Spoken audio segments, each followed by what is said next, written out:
إن الحمد لله نحمده ونستعينه ونستغفره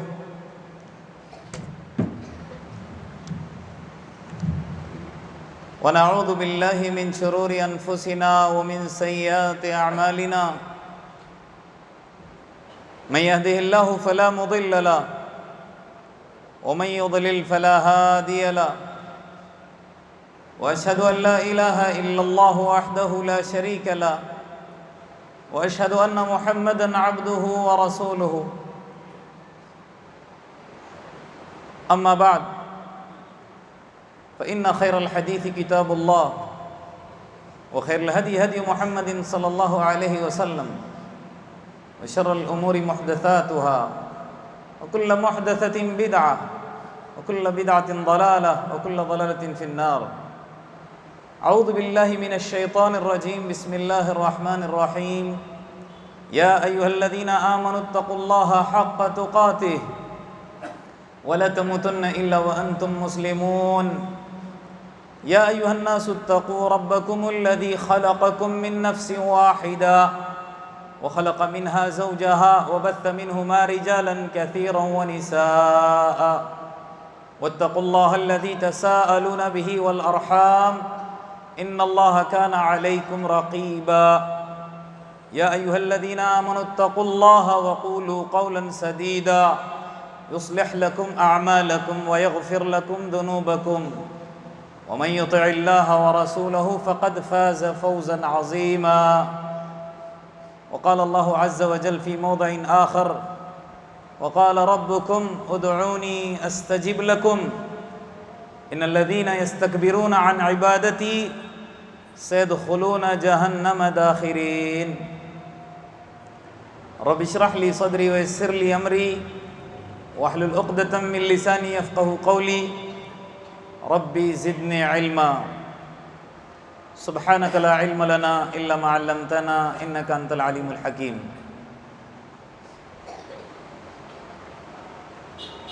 حاضرین جمعہ، اسلامی ماؤں بہنوں اور میرے پیارے پھول جیسے بچوں، ہر قسم کی بڑائی، بزرگی، تعریف، حمد، ثنا اس اللہ وحدہ لا شریک کے لیے لائق اور زیبا ہے، جس نے مجھ کو اور آپ کو رمضان المبارک کا یہ عظیم مہینہ عطا کیا. مزید برآں اب تک اللہ تبارک و تعالیٰ نے مجھ کو اور آپ کو صحت اور عافیت کے ساتھ رکھا.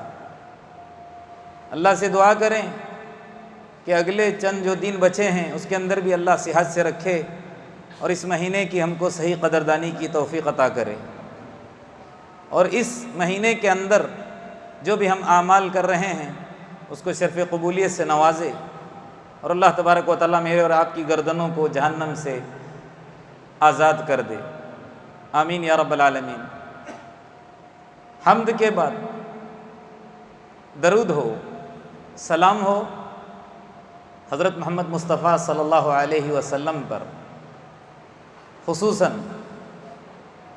محمد صلی اللہ علیہ وسلم پر اور عموماً تمام انبیاء کرام پر، جن کو اللہ تبارک و تعالیٰ نے اس دنیا کے اندر انسانیت کی رشد و ہدایت کے لیے مبعوث کیا.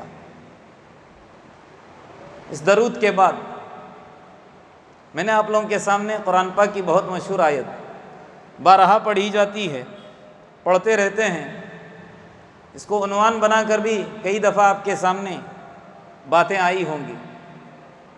سورۃ المؤمن کی بہت مشہور آیت ہے. اللہ تبارک و تعالیٰ کہتا ہے اس آیت کریمہ کے اندر وقال ربکم، کہا تمہارے رب نے، کیا کہا؟ ادعونی، مجھ کو پکارو، استجب لکم، میں قبول کرنے والا ہوں. اللہ تبارک و تعالیٰ مجھ کو اور آپ کو اپنے پاس مانگنے کا حکم دے رہا ہے. یہ مانگنا بھی عبادت ہے. وہ کیسے؟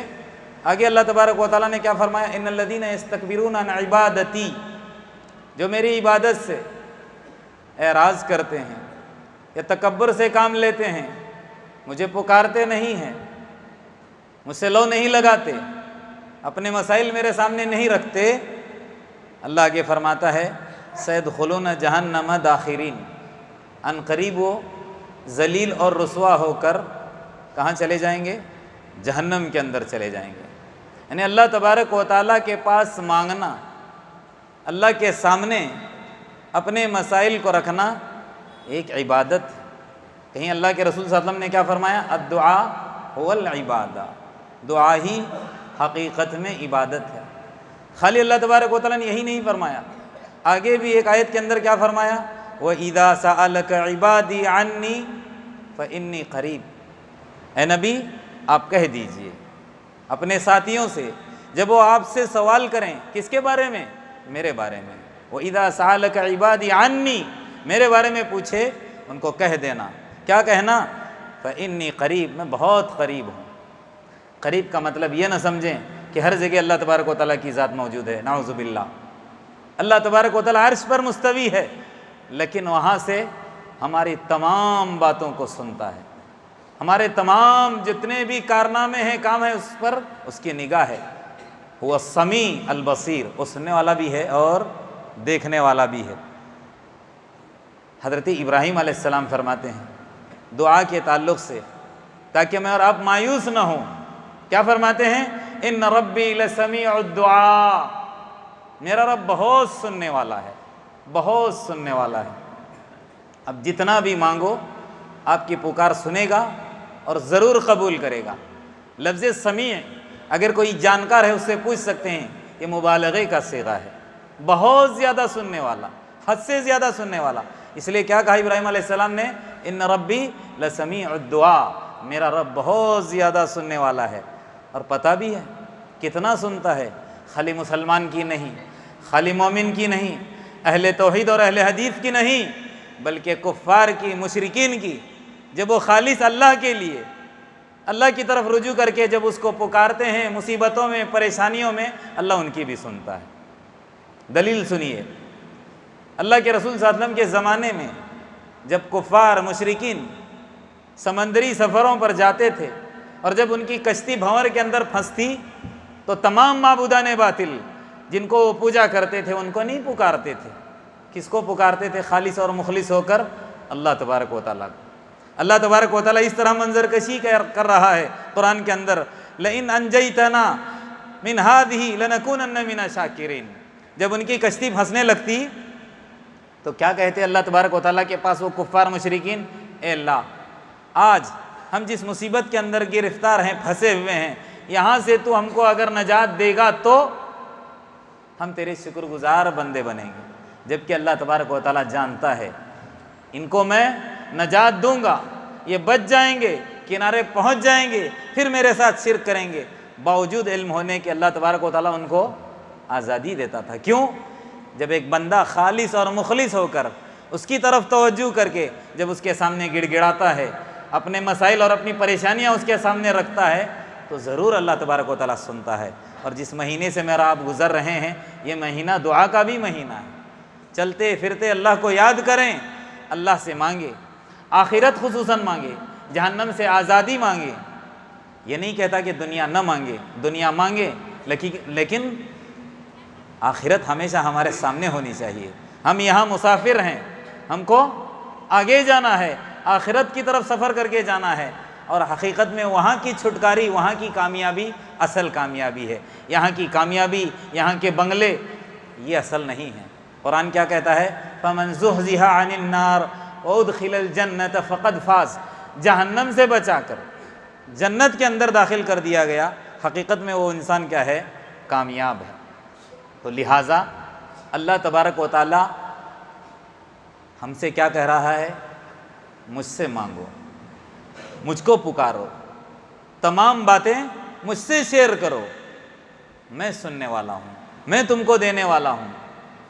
آج آپ کے سامنے ان آیات کو موضوع بنا کر جو میں بات کہنے جا رہا ہوں، وہ ہے وہ صفات جس سے اللہ تبارک و تعالیٰ بندوں کو کیا کرتا ہے؟ مستجاب الدعوات کرتا ہے۔ یعنی ایک انسان اس مقام تک پہنچ جاتا ہے کہ جب وہ اللہ کو پکارتا ہے تو اللہ تبارک و تعالیٰ اس کی کیا کرتا ہے؟ سنتا ہے۔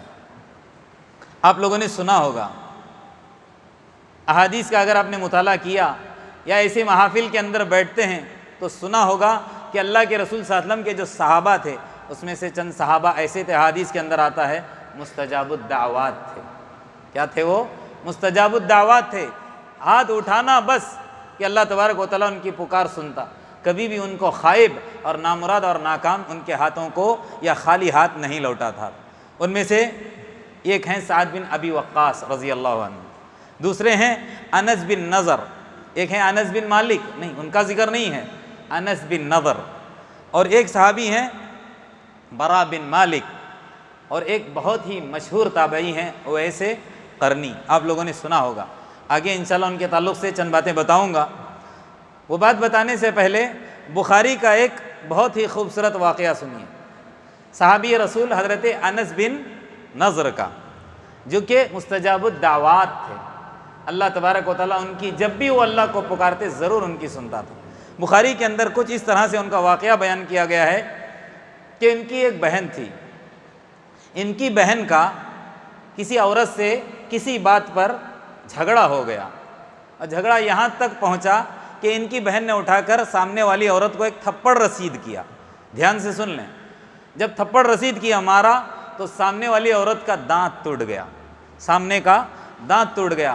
اب وہ عورت والے اللہ کے رسول صلی اللہ علیہ وسلم کے پاس آئے اور آ کر کہنے لگے، اللہ کے رسول، آپ کے صحابی حضرت انس بن نضر، ان کی بہن نے ہماری عورت کو، ہماری بہن کو یا ہماری جو رشتہ دار ہے اس کو مارا ہے، اور بدلے میں اس کا دانت گیا ہے مارنے کی وجہ سے، اور ہم اب قصاص چاہتے ہیں۔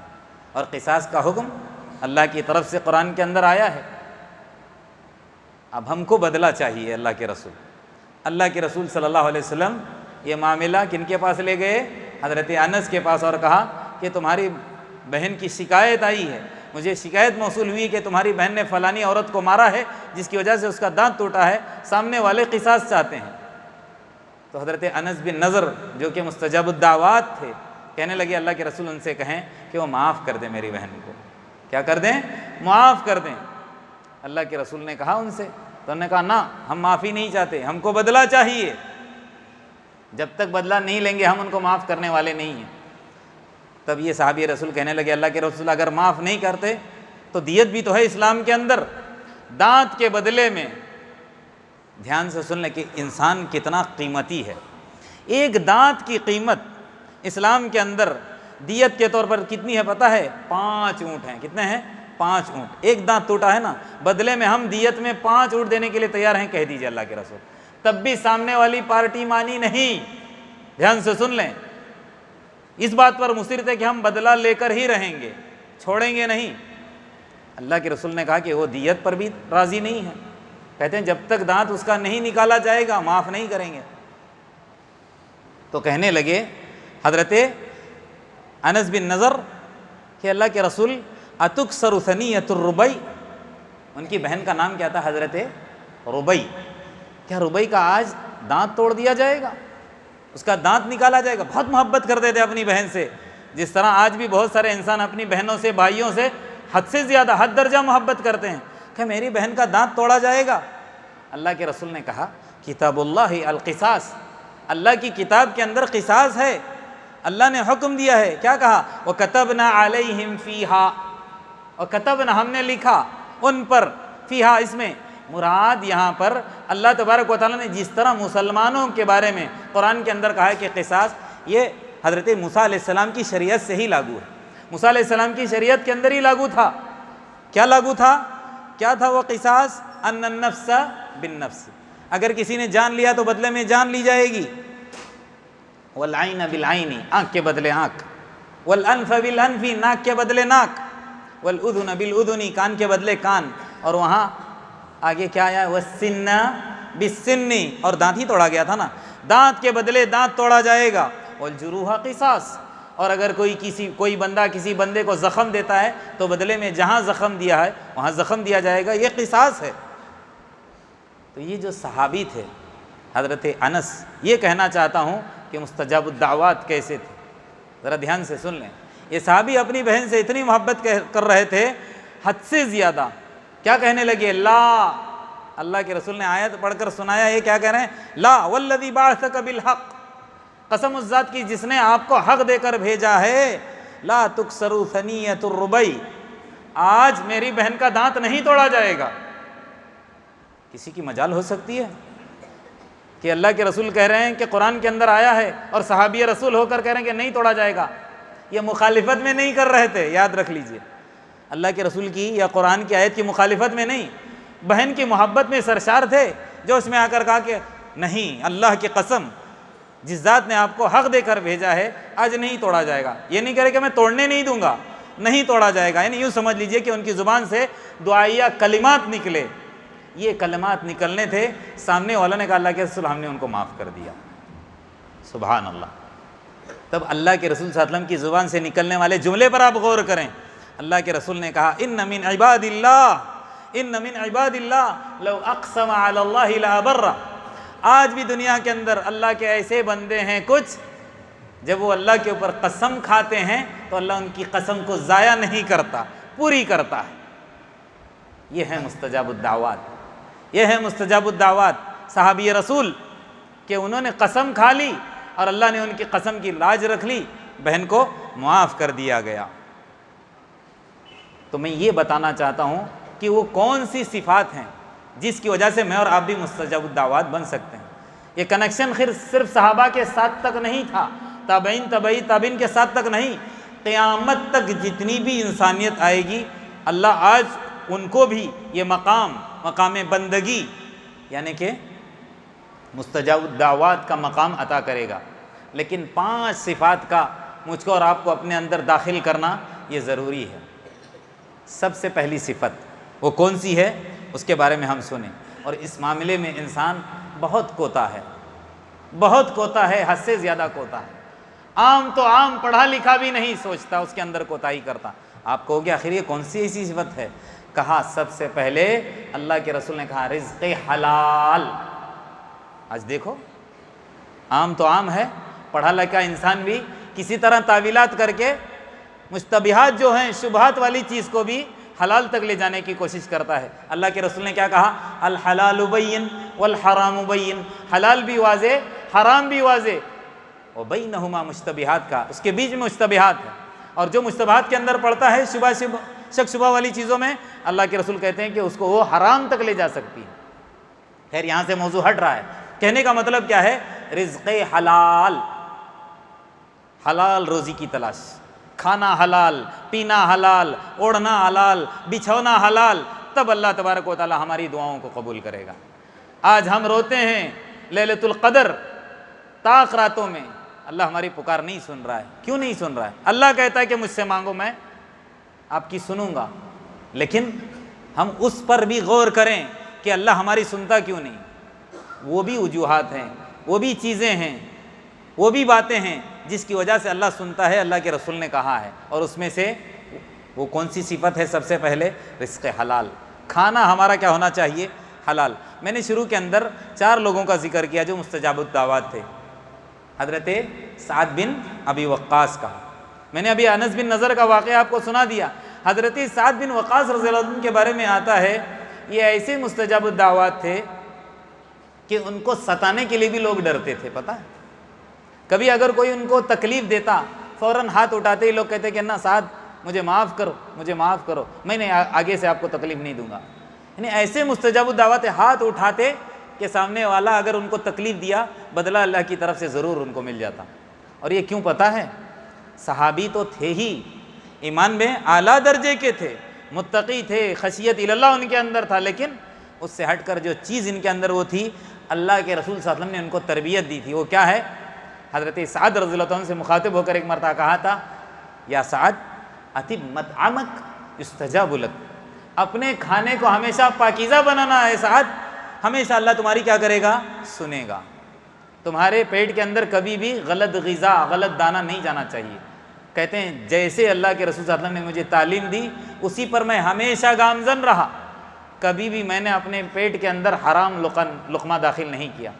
دانہ ڈالنے سے پہلے سوچتا تھا کہ یہ دانہ میرے پاس کہاں سے آیا ہے، اتنا غور کرتے تھے، کھانے کے بعد نہیں سوچتے تھے، کھانے سے پہلے سوچتے تھے کہ میں جو کھا رہا ہوں کہ میں کہاں سے کمایا، کہاں سے آئی ہے، آیا یہ غلط شے تو نہیں ہے، غلط چیز تو نہیں ہے جس سے اللہ تبارک و تعالیٰ ناراض ہو اور میں اللہ کو پکاروں، اللہ میری پکار نہ سنے۔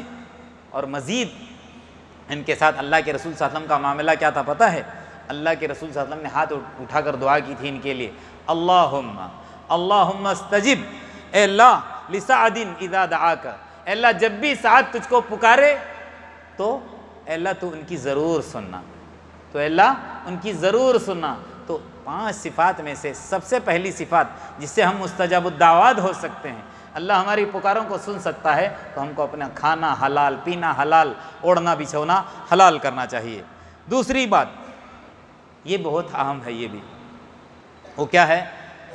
جب انسان خوشحالی کے اندر اللہ تبارک و تعالیٰ کو یاد کرنے کا عادی ہوتا ہے تو بھی اللہ تبارک و تعالیٰ ایسے بندے کی پکار ضرور سنتا ہے۔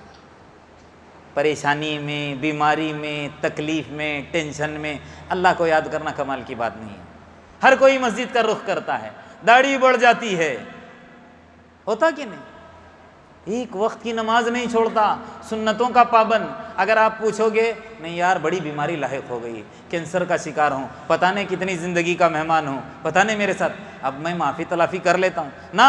پریشانی میں اللہ کو یاد کرنا یہ کوئی کمال کی بات نہیں ہے۔ غیر بھی مصیبت میں کس کو پکارتے تھے؟ اللہ کو۔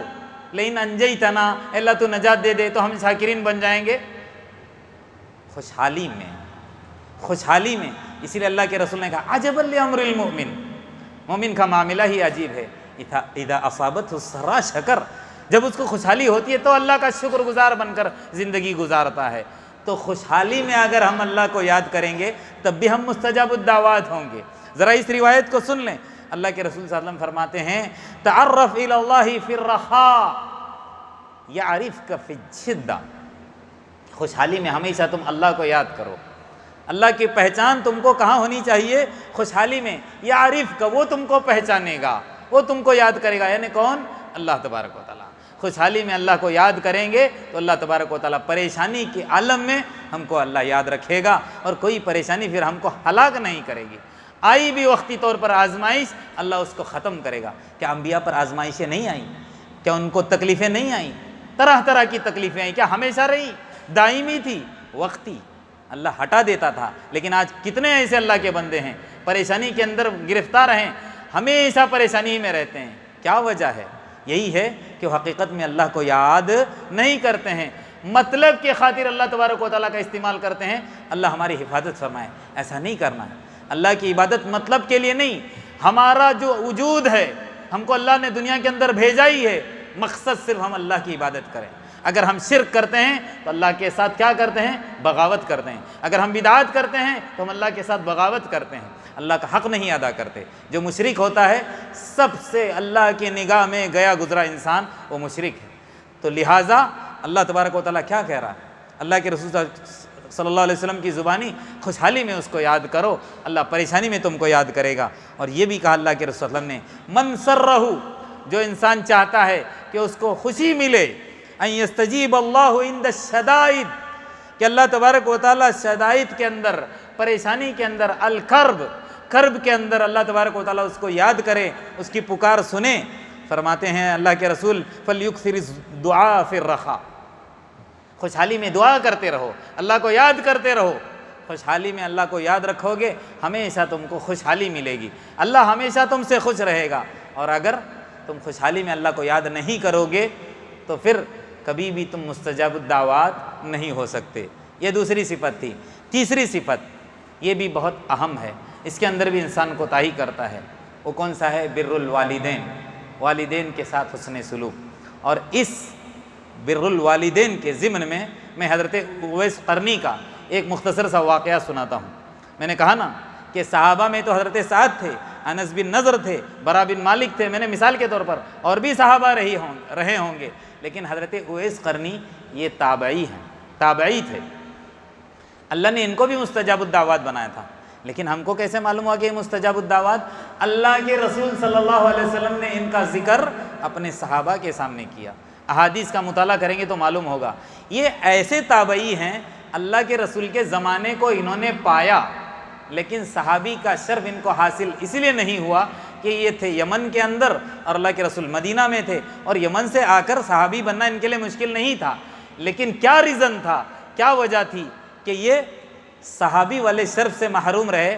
سنیے، ان کی ایک ماں تھی، حضرت اویس قرنی کی ماں تھی، بوڑھی تھی، بیمار رہا کرتی تھی، کمزور تھی، یہ ہمیشہ اس کی خدمت میں لگے رہتے تھے۔ کون؟ حضرت اویس قرنی رضی اللہ عنہ یا رحمت اللہ علیہ، اللہ تبارک و تعالیٰ کی رحمتیں ہوں ان پر۔ تو حضرت اویس قرنی تابعی ہیں، ان کی ماں تھی، بوڑھی ماں تھی، کمزور ماں تھی، ہمیشہ اس کی خدمت میں لگے رہتے تھے، لیکن دل کے اندر ایک امنگ تھی، ایک خواہش تھی ہمیشہ جو ٹھاٹے مارتی تھی کہ اللہ کے رسول ہیں مدینہ کے اندر، میں جا کر صحابی کا شرف حاصل کر سکتا ہوں، اور صحابی کا شرف حاصل ملا تو اللہ کی طرف سے بیٹھے بیٹھے مجھے کیا ملے گا؟ رضا کا پروانہ، تو پھر جنت میں جانے سے کوئی روک نہیں سکتا۔ پھر بھی کیا وجہ؟ کہتے ہیں کہ اگر میں چلا گیا وہاں پر، کہاں؟ مدینہ میں، میری ماں کی کون دیکھ بھال کرے گا؟ میں ہی تو تنہا ہوں، میری ماں کا خادم، خدمت کرنے والا، اگر میں میری ماں کو چھوڑ کر چلا گیا تو پھر میری ماں کا کوئی خدمت کرنے والا نہیں ہوگا۔ ماں کی خاطر صحابی والے شرف سے یہ محروم رہے، اور یہ ان کے اندر تھی خواہش کہ جب تک میری ماں بحیات رہے گی میں خدمت کرتا رہوں گا، جب اللہ کا بلاوا میرا آ گیا تو الگ بات ہے، پہلے اگر ماں کا بلاوا آیا اور اللہ کے رسول صلی اللہ علیہ وسلم بحیات رہے تب میں جا کر صحابی والے شرف سے مشرف میں وہ شرف انشاءاللہ حاصل کروں گا، یہ ان کے دل کے اندر تھی۔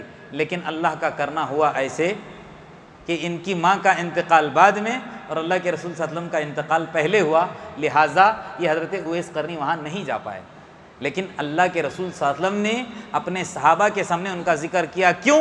کیونکہ بذریعے وحی اللہ کے رسول صلی اللہ علیہ وسلم کو یہ بات بتائی گئی کہ دنیا کے اندر میرا ایک لاڈلا ایسا بھی بندہ ہے جس نے یہ قربانی دی صرف اپنی ماں کی خاطر، اور پتہ ہے ان کے ساتھ کیا ہوا؟ یہ مستجاب الدعوات تھے۔ ایک مثال خالی سنیے، ان کو برس کی بیماری لاحق ہو گئی۔ برس کی بیماری پتہ ہے کتنا بھی آپ علاج کرو، کسی بھی ڈاکٹر کے پاس جاؤ، کبھی بھی وہ بیماری ختم نہیں ہو سکتی۔ سفیدی کی بیماری ایک آتی ہے، سفیدی کی بیماری وقتی طور پر کبھی کبھی گرمیوں کے دن میں ہلکا سا ہو جاتا ہے، اڑ جاتا، الگ بات ہے، لیکن جو اللہ کی طرف سے برس کی بیماری لاحق ہوتی ہے کہ پورا بدن ایک دم سفید ہو جاتا ہے، ایک جگہ کہیں کالا کہیں سفید، تو ان کو برس کی بیماری لاحق ہو گئی۔ تو یہ مستجاب الدعوات ہے، اللہ کو پکارا، اے اللہ اس بیماری سے مجھے تو کیا کر دے؟ نجات دے دے۔ اللہ نے ان کی پکار سنی۔ روایت کے اندر آتا ہے یہ سارے کے سارے ٹھیک ہو گئے، لیکن بدن کے اندر ایک تھوڑا سا حصہ تھا جہاں پر وہ نشان برس کا باقی تھا۔ کہتے ہیں لکھنے والے کہ ان کا ہی کہنا ہے کہ ان کا حضرت اویس قرنی کا، اللہ نے سارا مجھے ٹھیک کر دیا، یہ باقی اس لیے رکھا ہے تاکہ میں اس کو دیکھ دیکھ کر کس کو یاد کروں؟ اللہ کو یاد کروں، تاکہ یہ نہیں کہ میں پورا ٹھیک ہو جاؤں پھر نہ شکرہ بن کر زندگی گزاروں، نہ، کہ ہمیشہ مجھے اللہ یاد آئے کہ یہ بیماری دور کرنے والا کون؟ اللہ، دینے والا بھی اللہ اور ختم کرنے والا بھی اللہ۔ یہ تھی تیسری صفت۔ اور دو صفتیں ہیں، مختصراً بتا کر میں اپنی بات ختم کروں گا، لیکن توجہ ہو، رمضان کا بھی مہینہ ہے، گھر میں جا کر کرنا کیا ہے؟ سنیں، یہ سب باتیں سن کر اپنی زندگیوں میں داخل کریں تاکہ اللہ تبارک و تعالیٰ مجھ کو اور آپ کو بھی مستجاب الدعوات بنائیں، اور بچے ہوئے جو 3 دن ہیں ہمارے یا 3 راتیں ہیں، جتنی بھی راتیں ہیں، اللہ تبارک و تعالیٰ ان راتوں کے اندر میرے اور آپ کی گردنوں کو جہنم سے چھٹکارا نصیب کرے۔ تو چوتھی چیز کیا ہے؟ اللہ تبارک و تعالیٰ نے قرآن کے اندر ذکر کیا ہے، سورۃ الانبیاء کے اندر آیت ہے وہ، اِنَّهُمْ كَانُوا يُسَارِعُونَ فِي الْخَيْرَاتِ وَيَدْعُونَنَا رَغَبًا وَرَهَبًا وَكَانُوا لَنَا خَاشِعِينَ۔ اس آیت کا مطلب ہے 3 صفتیں اس آیت کے اندر بیان کی گئی ہیں۔ اِنَّهُمْ كَانُوا يُسَارِعُونَ فِي الْخَيْرَاتِ، وہ اچھے کاموں کے اندر کیا کرنے والے تھے؟ سبقت کرنے والے تھے، بڑھ چڑھ کر حصہ لینے والے تھے۔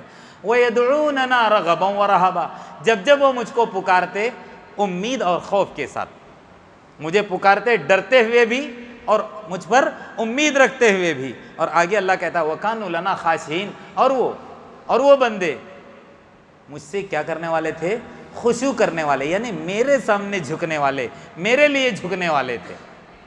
یہاں جو اللہ تبارک و تعالیٰ نے 3 صفات بیان کی ہے سورۃ الانبیاء کے اندر، اس سے پہلے 3 نبیوں کا ذکر آیا ہے۔ وہ 3 نبی کون ہیں؟ حضرت زکریا علیہ السلام، حضرت ایوب علیہ السلام اور حضرت یونس علیہ السلام۔ اس آیت کو سمجھنے کے لیے ان کے واقعات مختصراً سننا لازم اور ضروری ہے، تب جا کر ہم کو معلوم ہوگا کہ ہم مستجاب الدعوات کیسے بن سکتے ہیں۔ اللہ تبارک و تعالیٰ نے قرآن کے اندر ذکر کیا ہے حضرت ایوب علیہ السلام کا۔ حضرت ایوب علیہ السلام ابھی تھوڑے دن پہلے خلاصہ تفسیر میں ہمارے سامنے شیخ نے تفصیلاً ان کا ذکر کیا تھا، حضرت ایوب علیہ السلام کا۔ بہت بڑی ان کو بیماری لاحق تھی، لیکن کچھ معاشرے کے اندر غلط روایتیں بھی پھیلی ہوئی ہیں، اس سے ہم کو احتیاط کرنا چاہیے۔ بعض لوگ کہتے ہیں کہ ان کے پورے بدن میں نعوذ باللہ کیڑے پڑے تھے، ایسا ویسا، ایسے سب الفاظ ہم کبھی نہیں کہیں۔ وہ بیماری کیا تھی، کیسی تھی، اللہ کو معلوم ہے، لیکن بہت بڑی بیماری تھی اور بیماری کے اندر مبتلا تھے۔ قرآن کہتا ہے، کیا کہتا ہے؟ وَأَيُّوبَ إِذْ نَادَىٰ رَبَّهُ أَنِّي مَسَّنِيَ الضُّرُّ۔ اس وقت کو یاد کرو جب حضرت ایوب علیہ السلام نے اپنے رب کو پکارا، کیا کہا؟ أَنِّي مَسَّنِيَ الضُّرُّ، مجھے تکلیف لاحق ہوئی ہے، وَأَنْتَ أَرْحَمُ الرَّاحِمِينَ، اور تو سب سے بڑا رحم کرنے والا۔ کیا مطلب ہے؟ بیماری دینے والا تو ہے، بیماری بھی ختم تو ہی کرے گا۔ ایک نبی کا یہ ذکر آیا ہے، اور دوسرا اللہ تبارک و تعالیٰ نے قرآن کے اندر ذکر کیا ہے، میں نے کہا نا ان 3 صفات میں، حضرت یونس علیہ السلام کا۔ وَذَنُّونِ، ان کو ذنون کہتے ہیں۔ لفظ نون اس کے معنی مچھلی کے آتے ہیں۔ یہ مچھلی والے صحابی، کیوں؟ مچھلی نے ان کو نگل لیا تھا نا۔ وجہ کیا تھی؟ وَذَنُّونَ إِذْ ذَهَبَ مُغَاضِبًا، یہ مچھلی والے نبی جب یہ غصے میں آگ بگولا ہو کر اپنی قوم پر، کتنا سمجھا رہا ہوں پھر بھی سمجھتا نہیں، بعض دفعہ ہمارے اندر بھی ہے وہ صفت۔ ساتھی ہم سے پوچھتا ہے کہ یہ مسئلہ کیا ہے، بہت دیر سے سمجھاتا رہتا ہوں، سمجھاتا پھر بھی ماننے کو تیار نہ، غصہ مجھے آ جاتا۔ اللہ معاف کرے، ایسا نہیں ہونا چاہیے۔ تو یہ بھی حضرت یونس علیہ السلام اپنی قوم کو سمجھا کر تھک گئے اور غصے میں چل دیے اپنی بستی کو چھوڑ کر۔ وَذَنُّونِ إِذْ ذَهَبَ مُغَاضِبًا فَظَنَّ، گمان کرنے لگے أَلَّن نَّقْدِرَ عَلَيْهِ، کہ ہم ان کی پکڑ نہیں کریں گے۔ کن کی؟ حضرت یونس علیہ السلام کی ہم پکڑ، اللہ کہتا ہے کہ ہم نہیں پکڑ کریں گے، اس لیے غصے میں اپنا کام چھوڑ کر بھاگنے لگے۔ ہوا کیا؟ کشتی پر سوار ہوئے اور پھر ان کے نام کی پرچی نکلی، واقعہ لمبا ہے، پھینک دیے گئے کہاں؟ ندی کے اندر۔ تو مچھلی نے ان کو کیا کر لیا؟ نگل لیا۔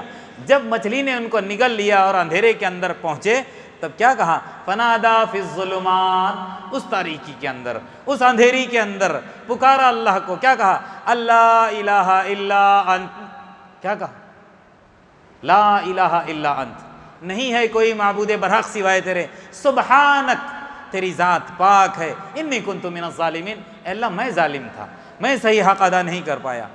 لیکن جب اس پریشانی کے عالم میں، اس اندھیری میں جب اللہ کو پکارا، اللہ کہتا ہم نے جواب دیا۔ ادعونی استجب لکم کہتا نا، فاستجبنا لہ، ہم نے ان کی بات کا جواب دیا، ان کی پکار کو ہم نے سنا، ونجیناہ، اور ہم نے ان کو نجات دی، من الغم، اس غم سے، اس پریشانی سے جس کے اندر وہ گرفتار ہو گئے۔ اور آگے اللہ کیا کہہ رہا ہے کہ یہ نبیوں کے ساتھ خاص نہیں ہے، قیامت تک آنے والی انسانیت کے لیے اللہ کہتا ہے وَكَذَلِكَ نُنْجِي الْمُؤْمِنِينَ، ایسے ہی ہم مومنین بندوں کو نجات دیتے رہیں گے۔ یہ کیا ہے آج کل کے حالات؟ اس کی کچھ بھی حیثیت نہیں ہے۔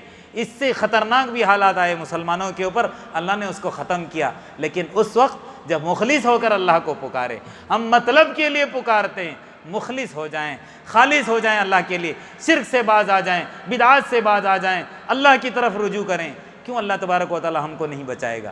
جو ہمارے اوپر مسلط ہیں حاکم، کیوں ان کو ختم نہیں کرے گا؟ کیوں حالات نہیں سدھریں گے؟ ضرور سدھریں گے۔ اللہ کہتا ہے، کیا کہتا ہے اللہ تبارک و تعالی؟ وَأَنْتُمُ الْأَعْلَوْنَ إِن كُنتُم مُؤْمِنِينَ، ارے مومن تو بنو، سربلند تم ہی رہو گے، تم کو ہی حکومت ملے گی، تم ہی آگے آگے رہو گے۔ تو یہ کیا ہے؟ دوسرے نبی کا ذکر اللہ تبارک و تعالی نے کیا اس آیت کے اندر۔ اور تیسرا کیا ہے؟ حضرت زکریا علیہ السلام، یہ تنہا تھے، ان کی اولاد نہیں تھی۔ بڑھاپے میں کیا کہا اللہ تبارک و تعالیٰ سے؟ ربی لا تذرنی فردا، اے اللہ بڑھاپے کا میرا کوئی سہارا نہیں، مجھے تنہا مت چھوڑنا، وانت خیر الوارثین، تو سب سے بہترین وارث کرنے والا ہے، مجھے اولاد سے نواز دے۔ اللہ تبارک و تعالیٰ نے ان کو اولاد سے نوازا۔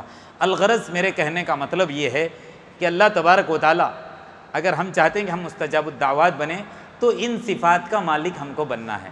رزق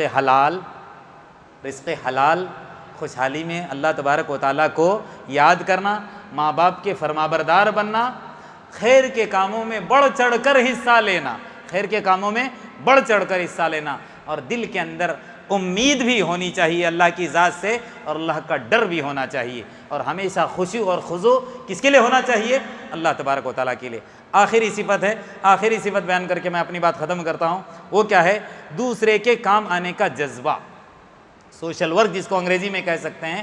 ہمیشہ اپنے مسلمان بھائی یا انسانیت کے ناطے غیر مسلم بھائی کے بھی ہم کو کیا آنا چاہیے؟ کام آنا چاہیے۔ یہ نہیں کہ ہم خود غرض بنیں، میں، میرے بچے، میری بیوی، بس نہ، وہ انسان کبھی بھی کامیاب نہیں ہے۔ جو دوسروں کے کام آتا ہے اللہ اس کی بھی پکار سنتا ہے۔ دلیل سنیے، اللہ کے رسول صلی اللہ علیہ وسلم فرماتے ہیں واللہ فی عون العبد ما کان العبد فی عون اخیہ، اللہ تبارک و تعالیٰ اس وقت تک اپنے بندے کی مدد میں لگا رہتا ہے جب تک بندہ اپنے بھائی کی مدد میں لگا رہتا ہے۔ کیا مطلب ہے؟ جب تک آپ لوگوں کے کام آتے رہو گے اللہ آپ کے کام فتح کرتے رہے گا، آپ کے مسائل حل کرتا رہے گا۔ مصیبت میں اگر کبھی گرفتار ہو گئے، آزمائش آ بھی گئی، اس آزمائش سے اللہ تبارک و تعالیٰ آپ کو دور کرے گا، وہ آزمائش اللہ تبارک و تعالیٰ آپ کی ختم کرے گا اور اس سے نجات دے گا۔ ذرا مثال سنیں، حضرت موسیٰ علیہ السلام جن کا ذکر قرآن کے اندر بہت جگہ آیا ہے، اللہ تبارک و تعالیٰ نے حضرت موسیٰ علیہ السلام کے تعلق سے کہا کہ جب حضرت موسیٰ علیہ السلام لوگوں کے کام آتے ہیں اور پھر اللہ کو پکارتے ہیں تو کیسے اللہ تبارک و تعالیٰ ان کی پکار سنتا ہے۔ میرے کہنے کا مطلب کیا ہے کہ اگر ہم کسی کے کام آ کر پھر اللہ کے پاس مانگیں گے تو اس وقت اللہ تبارک و تعالیٰ ہماری پکار سنتا ہے۔ حضرت موسیٰ علیہ السلام جب مدین پہنچے تو ایک جگہ چند لوگوں کی بھیڑ تھی، لوگ اپنی جانوروں کو پانی پلانے کے لیے جمع تھے۔ وہاں پر حضرت موسیٰ علیہ السلام چلے گئے، لوگ آ رہے ہیں اپنے جانوروں کو پانی پلا رہے ہیں، وہاں پر دو لڑکیاں، جوان لڑکیاں کھڑی ہیں، انتظار میں ہیں کہ کب یہ مجمع ختم ہو جائے گا اور اپنے جانوروں کو پانی پلائیں گی۔ موسیٰ علیہ السلام کھڑے ہو کر تماشا دیکھ رہے تھے، یہ بچیاں کافی دیر سے کھڑی ہیں، دوسرے لوگ بعد میں بھی آ کر اپنے جانوروں کو پانی پلا رہے ہیں۔ کافی دیر تک دیکھا رہا نہیں گیا، چلے گئے ان بچیوں، ان لڑکیوں کے پاس اور کہا ما خطبوکما، کیا ماجرا ہے، کیا معاملہ ہے، آپ کھڑی ہو، سب لوگ آ رہے ہیں اور اپنے جانوروں کو پلا رہے ہیں، آپ کیوں نہیں پلا رہی ہو؟ تو انہوں نے کیا کہا؟ قالتا لا نسقی حتی یصدر الرعاء، ان عورتوں نے کہا، ان بچیوں نے کہا کہ ہمارے اندر اتنی طاقت نہیں ہے کہ اس مجمع کے ساتھ ہم مزاحمت کریں، مردوں کے ساتھ ہم مزاحمت کریں، جب تک یہ پورے گاؤں والے پلا کر نہیں جا سکتے جب تک ہم اپنے جانوروں کو پلا نہیں سکتے۔ لیکن دیکھیے یہ بچیاں بھی کتنی سمجھدار کہ کہیں موسیٰ علیہ السلام یہ نہ کہیں کہ اس کے ابا کیسے ہیں، نوجوان بچیوں کو بھیج دیا، کمزور بچیوں کو، پورے گاؤں والے آتے ہیں پانی پلاتے ہیں اور یہ بیچاری کھڑی رہتی ہیں، اگر ان کے ابا ہوتے تو آنا چاہیے تھا، پلانا چاہیے تھا۔ اس طرح کا سوال پیدا نہ ہو، فوراً کہہ اٹھی وہ بچیاں، کیا کہا؟ وَأَبُونَا شَيْخٌ کبیر، آپ اس غلط فہمی کے شکار نہ ہو کہ ہم آتے ہیں اور جانوروں کو پانی پلاتے ہیں، وجہ کیا ہے؟ ہمارے ابا بوڑھے ہیں، بہت کمزور ہیں، چلنے کی طاقت نہیں ہے کہ اتنی دور سے آ کر اپنے جانوروں کو پانی پلا سکے، گھر کا کام کرنے والی ان کی اکلوتی اولاد ہم ہی ہیں، ہم ہی دو بچیاں ہیں جو ان کی خدمت کرتی ہیں، ان کے کام کرتی ہیں، ہمارے ابا بہت بوڑھے ہیں۔ جب یہ بات سنے تو حضرت موسیٰ علیہ السلام آگے بڑھ کر ان کی بکریوں کو پانی پلایا اور کہا کہ اب چلی جاؤ، اب پریشان ہونے کی ضرورت نہیں، چلی جاؤ۔ جب میں نے کیا کہا؟ لوگوں کے کام آنا چاہیے نا، جب لوگوں کے کام آئے موسیٰ علیہ السلام، ان کا مسئلہ حل کیا، تب جا کر فسقا لہما، جب ان دونوں کو پلایا، ثم تولی الی الظل، پھر ایک پیڑ کے سائے میں آ گئے، سائے میں آ کر بیٹھے، فقال، پھر کہا، کیا کہا؟ ربی، اے میرے رب، انی لما انزلت الی من خیر فقیر، اے اللہ آج جو بھی تو میری طرف بھیجے گا اس کا میں محتاج ہوں۔ اللہ کو کب پکارا؟ جب لوگوں کے کام آئے، تب اللہ تبارک و تعالیٰ نے ان کی پکار سنی۔ یہ چند صفات ہیں جس کی وجہ سے آج بھی ہم مستجاب الدعوات ہو سکتے ہیں۔ اگر ہم ان صفات کو اپنے اندر داخل نہیں کریں گے تو لاکھ ہم اللہ کو پکاریں، اللہ تبارک و تعالیٰ ہماری پکار نہیں سنے گا۔ یہ مثالیں اللہ تبارک و تعالیٰ نے قرآن کے اندر انبیاء کی کیوں دیا ہے؟ شروع میں نے کہا نا، انبیاء دنیا کے اندر مبعوث کیوں کیے گئے؟ ہماری رشد اور ہدایت کے لیے، ہم صحیح راستے پر آ جائیں، تو لہٰذا تمام انبیاء کرام اور خصوصاً ہمارے نبی ہمارے لیے کیا ہیں؟ آئیڈیل ہیں، نمونہ ہیں۔ ہم چاہتے ہیں کہ اس دنیا کے اندر بھی ہم کامیاب ہوں اور آخرت کے اندر بھی ہم کو کامیابی ملے، تو ہم کو ان کو فالو کرنا، ان کے پیچھے چلنا ضروری ہے۔ آخر میں اللہ تبارک و تعالیٰ سے دعا ہے جتنی باتیں ہم کہتے سنتے سناتے ہیں اس کے مطابق عمل کرنے کی توفیق عطا فرمائے۔ اللہ تبارک و تعالیٰ شرک سے، بدعات سے، خرافات سے میرے اور آپ کی حفاظت فرمائے۔ رمضان مہینے کی ہم کو صحیح قدردانی کرنے کی توفیق عطا فرمائے۔ نام و نمود سے، دکھاوا سے اللہ تبارک و تعالیٰ میری حفاظت فرمائے، آپ کی حفاظت فرمائے۔ اپنے راستے میں خوب صدقہ و خیرات کرنے کی توفیق عطا فرمائے۔ بچے کچے جو ایام ہیں اس کے اندر قیام اللیل کے اللہ تبارک و تعالیٰ ہم کو پابندی کرنے کی توفیق عطا فرمائے، روزوں کا اہتمام کرنے کی توفیق عطا فرمائے۔ آمین۔ وآخر دعوانا ان الحمد للہ رب العالمین۔